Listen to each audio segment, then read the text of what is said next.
رقیہ کہتے ہیں قرآنی آیات کے ذریعے جادو کا، جنات کا، عصے وغیرہ کا علاج کروانا۔ اس کے لیے تو نبی علیہ السلام کے وظائف ہم نے یہ لکھ کے بھی لگائے ہوئے ہیں، 5 بڑے بڑے وظائف ہیں۔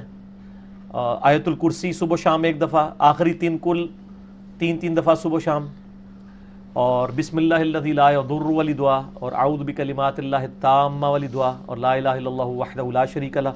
اس کے علاوہ بھی یہ بخاری، مسلم، ابو داؤد، ترمذی، نسائی، ابن ماجہ میں یہ ساری روایتیں موجود ہیں۔ اس کے علاوہ بھی ہے سورۃ البقرہ کی آخری 2 آیات بخاری مسلم میں آتا ہے، مسلم شریف میں آتا ہے۔ سورہ بقرہ کی تلاوت جنات کو دور کرنے کا سبب ہے۔ اس پہ میرے آپ جادو جنات سے بچنے کا وظیفہ آپ یوٹیوب پہ لکھیں، لاکھوں لوگوں نے کلپ دیکھا ہے تعویذات کے اوپر۔ تو یہ رقیہ آپ جہاں پہ ونس آپ پتہ نا، ایک پریونٹیو علاج ہوتا ہے، ایک کیوریٹیو علاج ہوتا ہے۔ سر سائنس کے بغیر آپ دین بھی نہیں سمجھا سکتے لوگوں کو۔ پریونٹیو علاج یہ ہوتا ہے کہ بیماری ہونے سے پہلے آپ علاج کر لیں، جیسے کہ ویکسینیشن ہے۔ کیوریٹیو علاج یہ ہوتا ہے کہ جب بیماری ہو جائے پھر وہ ویکسین سے علاج نہیں ہوتا، بلکہ بیماری بڑھ جاتی ہے، کیونکہ وہ اسی بیماری کے جراثیم ہوتے ہیں۔ ویکسینیشن کیا ہوتی ہے کہ جس کی آپ ویکسینیشن کر رہے ہیں اس بیماری کے کمزور جراثیم آپ کے جسم میں ٹیکے سے داخل کر دیے جاتے ہیں۔ آپ کے جسم کا نظام اللہ نے بڑا محکم بنایا ہے، وہ جسم ان جراثیم سے لڑتا ہے، ان جراثیم کو شکست دے دیتا ہے۔ اب جب وہ اوریجنل جراثیم آتے ہیں نا تو جسم پہلے ہی واچے کہتا ہے انہیں تاک لینے انہوں 6 چھکے ماریں گے، تو پھر جسم ان کو شکست دے دیتا ہے۔ لیکن جس بندے کو پہلے بیماری لگی ہوئی ہے اس کو آپ جراثیم والا ٹیکہ لگائیں ویکسین کا، تو وہ تو الٹا ہی شاید اثر کرے۔ تو اس لیے کیوریٹیو علاج یہ ہوتا ہے کہ وہ پھر ڈیفرنٹ اینٹی بایوٹک سے، باقی چیزوں سے، اسی طریقے سے جو رقیہ ہے یہ بھی کیوریٹیو علاج ہے، یہ پریونٹیو نہیں ہے۔ پریونٹیو تو یہی والا علاج ہے، آخری 3 سورتیں پڑھ کے رات کو سونے سے پہلے، بخاری مسلم میں آتا ہے المعوذات، 3 پناہ دینے والی صورتیں 3 دفعہ پڑھ کے پھونک کے تو اپنے جسم پہ مل کے نبی علیہ السلام سویا کرتے تھے۔ میرے بلو کارڈ کے اندر بھی یہ ذکر موجود ہے، بلکہ یہ ہم نے علیحدہ سے اب ایک 5 وظائف والا یہ کارڈ علیحدہ سے بھی اورنج کارڈ بھی لانچ کر دیا ہے، تاکہ یہ کوئی 25-27 اذکار نہیں کر سکے، یہ 5 تو کم از کم کرے نا اورنج کارڈ والا۔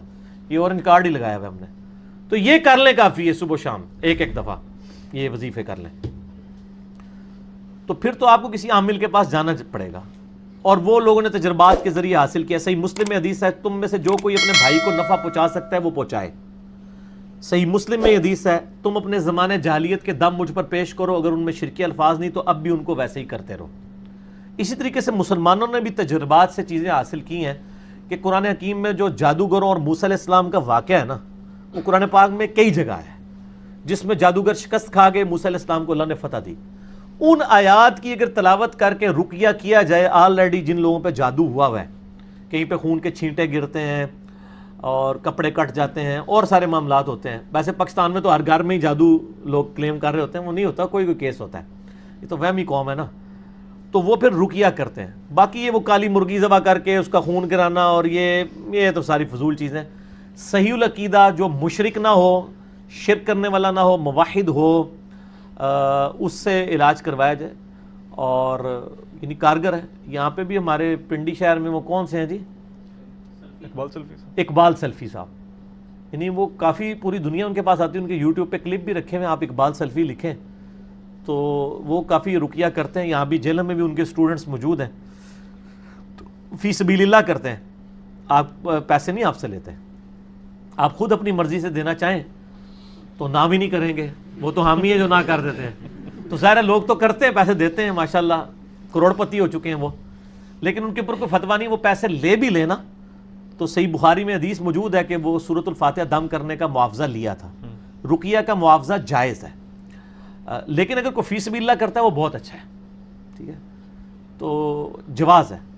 تو میں یہ نہیں کہہ رہا کہ میں کسی کی روزی روٹی کیوں بند کروں جو حلال طریقے سے چل رہی ہے، تو وہ اگر کوئی چلانا چاہتا ہے چلائے، تو باقی وہ باقیوں سے بہتر ہے، مانگتے نہیں ہیں، مفت علاج کریں گے، آپ دے دیں گے تو لا تما لا جمع لا منع، لا تما کہتے ہیں لالچ نہیں ہے، لا جمع جمع نہیں کرتے، یہ تو خیر ان کو ہی پتا ہوگا، اور لا منع منع بھی نہیں کرتے، ٹھیک ہو گیا، ٹھیک، تو وہ کروائیں جی ایسے لوگوں سے جن کو مسئلہ ہے۔ باقی یہ ان کے پاس نہ جائیں جو قبرستان لے جاتے ہیں اور وہ جی کالی بکری کالی مرغی لے آئیں، اور یہ اور پھر خاندان میں آپس میں پھوٹ ڈلواتے ہیں، نہیں فلانے نے کرائے تعویذ، فلانے نے کرائے ہوئے ہیں، اس طرح کسی کو کوئی نہیں پتہ چلتا۔ ٹھیک ہوگا نا. اس طرح کوئی نہیں جان سکتا کہ کس نے کیا کیا ہوا ہے, اندازے ہی ہوتے ہیں ان کے.